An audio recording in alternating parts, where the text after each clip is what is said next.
Kazan gelip vurdu açan tüfeğimi, çekti her arzumu her dileğimi.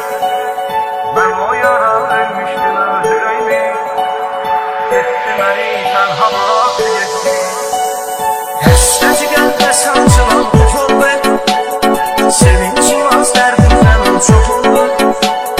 Gözümü yumup açıp gördüm yok oldu. Ömürler yaşlı geldi gitti geldi. Sen gelenden yağmurdan bir yağışlar, İnanmıram Allah seni bağışlar. Hiç yanımdan çıkmaz hemen bakışlar, gözlerime sonda baktı gitti. Şu son bakışlarda neler göründü, gitti kalbim arkasıyla süründü. Gözlerimi yaşlı görüp sevindi, hala yaplar şu günde gitti.